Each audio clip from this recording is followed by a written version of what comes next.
मेरी एजुकेशन जो है वो इंजीनियरिंग में रही है। मैंने इंजीनियरिंग की है, इलेक्ट्रॉनिक्स इंजीनियरिंग, और अभी 2021 में ही मेरी इंजीनियरिंग ख़त्म हुई है। मुझे ऐसा लगता है डिपेंड करता है, अगर आप 6 से लेके 10 तक एनसीईआरटीज़ आप नॉर्मली रीडिंग भी कर लेते हैं 2-3 बार, तो वो इनफ रहता है। अगर आपको नोट्स बनाने हैं तो आप 11-12 की एनसीईआरटीज़ के नोट्स बना सकते हैं। कोई गारंटी नहीं ले सकता है कि आप यहाँ पे सेफ़ हैं और आप यहाँ पे सेफ़ नहीं है।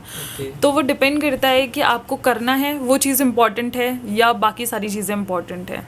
तो मुझे यूपीएससी करना था, मेरे लिए वो बहुत ज़्यादा इंपॉर्टेंट था, तो इसलिए मैं मिस तो करते हैं, लेकिन मुझे नहीं लगता कि इतना ज़्यादा मिस करना चाहिए कि आप पढ़ ना पाओ। आपको कम मिस करना चाहिए। सिलेबस बहुत ज़्यादा इंपॉर्टेंट होता है। अगर आप पहले सिलेबस अच्छे से अगर आपने समझ लिया, अगर आपको सिलेबस की नॉलेज है, तो बहुत ज़्यादा आपकी हेल्प हो जाती है। मतलब एक स्टेज कंप्लीट हो जाती है यूपीएससी के लिए। ऑप्शनल के लिए मैंने कोचिंग नहीं ली है, मैं ऑप्शनल खुद से ही कर रही हूँ, क्योंकि ज्योग्राफी थोड़ा इंटरेस्टिंग सब्जेक्ट मुझे लगता है, और मुझे लगता है कि मैं खुद से अगर उसको अच्छे से पढ़ूंगी तो वो मेरा हो जाएगा, इतनी कोचिंग की ज़रूरत नहीं। देखिए, जब मैंने पढ़ना शुरू किया तो मुझे लगा कि हाँ, मेरा हो जाएगा और मैं कर सकती हूँ, क्योंकि आप देखिए इंटरनेट पे बहुत कुछ अवेलेबल रहता है।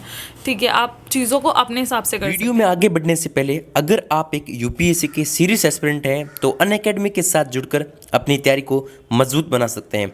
दोस्तों, अनअकैडमी का न्यू बैच 9 फरवरी को स्टार्ट होने जा रहा है, जिसमें आपको 20 जीएस की बुक्स मिलेगी जो एकदम यूपीएससी की रिसेंट सिलेबस पर आधारित है और हिंदी और इंग्लिश दोनों लैंग्वेज में होगी। इसके अलावा अनअकैडमी लेकर आया है न्यू कॉम्बो वीक, जिसमें आपको फ्लैट 22% विद कॉम्बो और एक्स्ट्रा डिस्काउंट पाने के लिए आप हमारा कोड SU इस्तेमाल करना ना भूलें। दोस्तों, इसमें 18 मंथ के लिए प्लस कॉम्बो भी है और आइकॉनिक कॉम्बो भी है। अगर जो भी आप सोच करके आपकी प्राइस के अकॉर्डिंग देख सकते हैं, जो भी पसंद आए आप सब्सक्रिप्शन ले सकते हैं।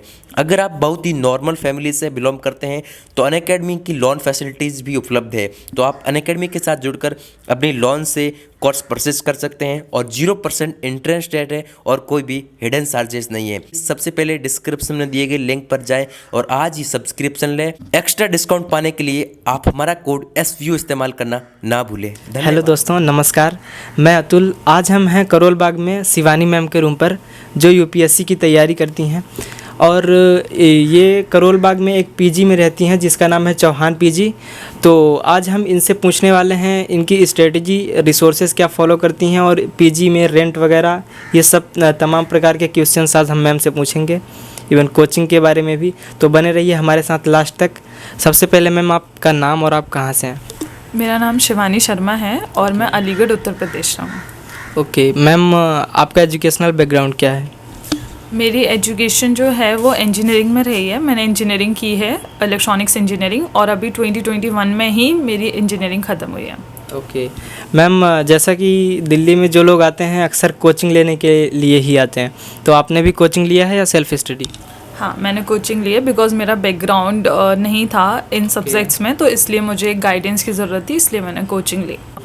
मैम, इसका मतलब मीडियम आपका इंग्लिश ही होगा ऑलमोस्ट? हाँ, मेरा इंग्लिश मीडियम है। ओके, तो मैम हम जानना चाहेंगे आप जिस पीजी में रह रही हैं इसका रेंट क्या है और फैसिलिटीज़ क्या है इसमें? देखिए, जिस पीजी में मैं रह रही हूँ उसका जो रेंट है वो हर रूम के हिसाब से वेरी करता है। मेरे रूम का जो रेंट है वो हम डबल शेयरिंग में रहते हैं, तो मैं इंडिविजुअल 10,000 पे करती हूँ पर मंथ और 10,000 मेरी रूममेट पे करती है।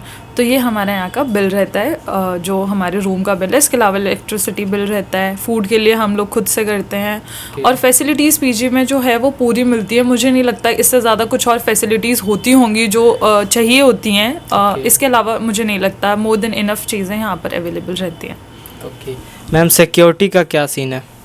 सिक्योरिटी का फुल गारंटी ये लोग लेते हैं, जो पीजी है चौहान सर का। तो यहाँ पे वार्डन रहती हैं 24/7। इसके अलावा जो गार्ड रहते हैं गेट पे वो भी रहते हैं, तो फुल सिक्योरिटी, ऐसा कोई सिक्योरिटी का इशू है ही नहीं। ओके, तो जो गर्ल्स देख रही हैं जिनको अगर करोल बाग में रहना है और पीजी देख रही हैं, तो हम रिकमेंड करेंगे इस पीजी में आएँ। यहाँ की सिक्योरिटी, फूड फैसिलिटीज़ सब अच्छा है। तो मैम, अब हम आपकी पढ़ाई के बारे में थोड़ा बात करते हैं। एक्चुअली जब लॉकडाउन के टाइम पे मैं घर पे थी, तो वो लोग ऑनलाइन कोचिंग प्रोवाइड करते हैं, तो मैंने पहले उनका ऑनलाइन कोर्स लिया था, बिकॉज घर पे थे, सब लॉकडाउन में थे, तो दिल्ली नहीं आया जा सकता था। तो मैंने उनके पहले ऑनलाइन कोर्स से शुरू किया, फिर उसके बाद में जब कोचिंग्स खुल गई तब मैंने उसको ऑफलाइन कन्वर्ट करा लिया। ओके, कितना टाइम लेते हैं वो लोग, कितने टाइम तक पढ़ाते हैं, और आप कितना टाइम कोचिंग को देती हो और सेल्फ स्टडी को कितना टाइम देते हो? मेरी क्लास का जो टाइम रहता है वो इवनिंग बैच का रहता है, जो कि टाइम जो है वो 5 to 7:30 टाइम रहता है, लेकिन वो 8 बजे तक एक्सटेंड हो जाता है। तो 3 घंटे अप्रॉक्स मेरी क्लासेस रहती हैं, और उसके बाद में 3 घंटे की क्लासेस के बाद में मैं कोशिश करती हूँ कि कम से कम 8 से 9 घंटे मेरा दिन का कवर हो जाए क्लासेस के अलावा। ओके मैम, फीस कितना है आपकी कोचिंग का? मेरी क्लासेस का फ़ीस जो था वो 136 था। 136। ओके, तो मैम अब आपकी टाइम टेबल के बारे में जानना चाहेंगे। आप कब से स्टार्ट करती हैं अपना सुबह, और कहाँ तक क्या क्या करती हैं पूरे दिन में?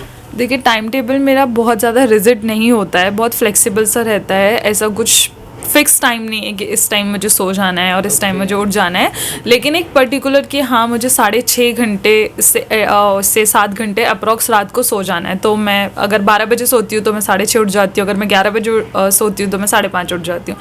तो इस तरीके का मेरा नींद का रहता है। एक स्लीपिंग आवर्स जो रहते हैं वो 6.5-7 घंटे। उसके बाद मैं फिर सुबह उठ के, क्योंकि हमारा हिस्ट्री हो चुका है, तो सुबह मैं 2 से 3 घंटे हिस्ट्री रिवाइज करती हूँ। देन उसके बाद में जो हमारी डेली रूटीन एक्टिविटीज़ होती हैं, उसके बाद मैं अभी जैसे मेरा जो ऑप्शनल है वो ज्योग्राफी है, और अभी मेरे क्लासेस के टाइम पे भी ज्योग्राफी चल रहा है। तो फिर उसके बाद मेरे क्लास के टाइम तक 5 बजे तक मैं सिर्फ ज्योग्राफी पढ़ती हूँ। उसके बाद क्लासेस से आने के बाद मैं न्यूज़पेपर करती हूँ, और उसके बाद मैं अपनी मैप्स और बाकी सारी चीज़ें करती हूँ। ओके मैम, जैसा भी आपने बताया आपका ऑप्शनल जियोग्राफी है, और आपका बैकग्राउंड भी आई थिंक टेक्निकल बैकग्राउंड है, तो मैम जियोग्राफी क्यों चूज़ किया आपने? मेरा जो बैकग्राउंड है इलेक्ट्रॉनिक्स इंजीनियरिंग, वो होता नहीं है लिस्ट में ऑप्शनल की। तो इसके अलावा मेरे पास जितने भी सब्जेक्ट थे वो सारे नए थे मेरे लिए। तो ज्योग्राफी सब्जेक्ट मुझे लगा कि एक कॉन्सेप्चुअल है जिसमें मेरा बैकग्राउंड है, थोड़े टेक्निकल टर्म्स हैं उसमें, टेक्निकल चीज़ें हैं, और इसके अलावा बहुत ज़्यादा हेल्प करता है वो जीएस में। तो दैट्स वाई मैंने ज्योग्राफी लिया। अच्छा, मतलब आप ऑप्शनल जीएस को देख कर ली हैं, है ना? नहीं, प्रायोरिटी मेरी नहीं रही है। प्रायोरिटी मेरी रही है कि वो कॉन्सेप्चुअल सब्जेक्ट है, और मुझे कॉन्सेप्चुअल जो सब्जेक्ट्स होते हैं उनको पढ़ने में थोड़ा इंटरेस्ट आता है, इसलिए मैंने ज्योग्राफी लिया। और वो उसके ऊपर वो सेकेंडरी चीज़ है कि वो जीएस में बहुत ज़्यादा हेल्प करता है। मैम, जैसा कि आप कोचिंग भी ले रही हो, तो फाउंडेशन कोर्स आपने किया है या बस ऑप्शनल का या जीएस का? नहीं, मैंने फाउंडेशन कोर्स किया है, प्री कम मेंस।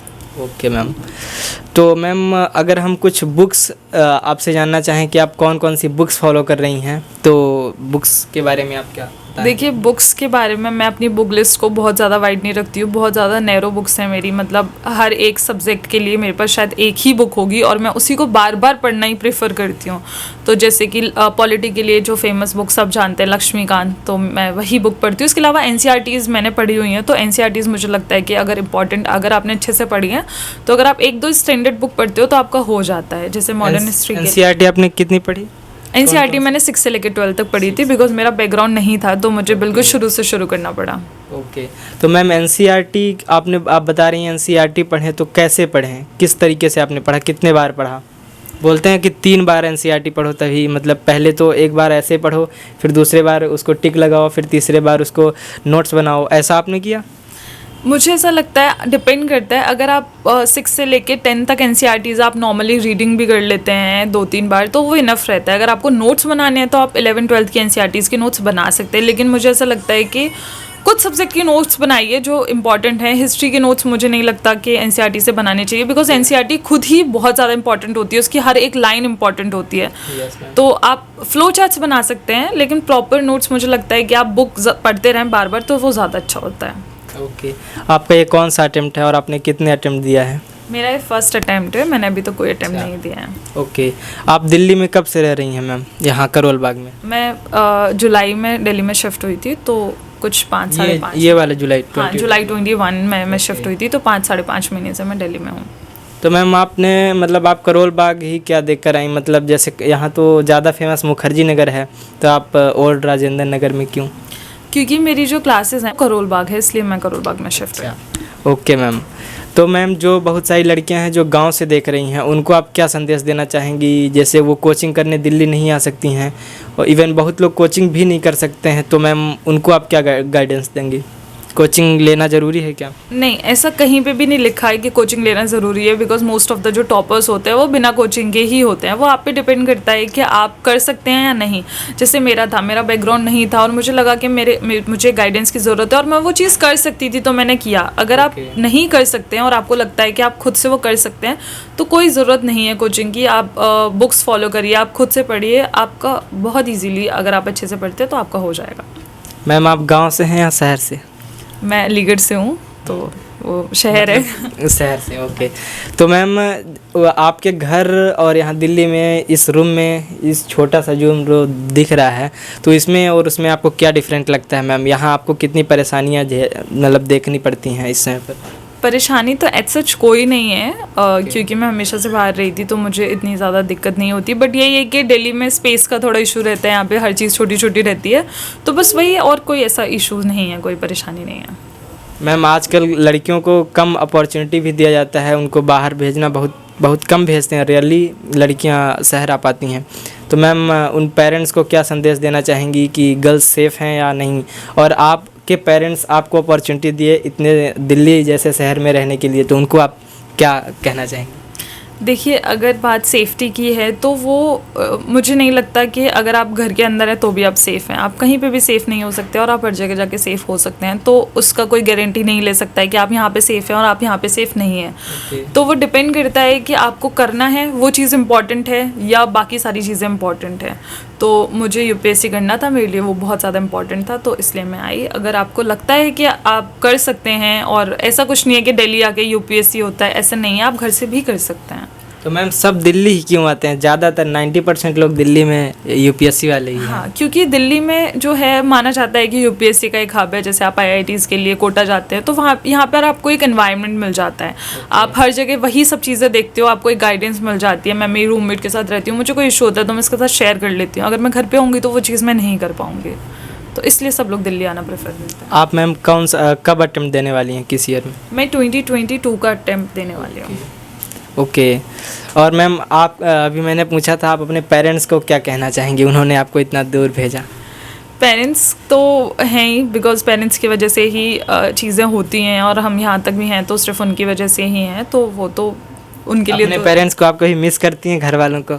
मिस तो करते हैं, लेकिन मुझे नहीं लगता कि इतना ज़्यादा मिस करना चाहिए कि आप पढ़ ना पाओ। आपको कम मिस करना चाहिए। और वैसे भी मैं इसके पहले हॉस्टल में रहती थी, तो ऐसा मुझे होम सिकनेस वाली चीज़ें नहीं है, मैं रह लेती हूँ।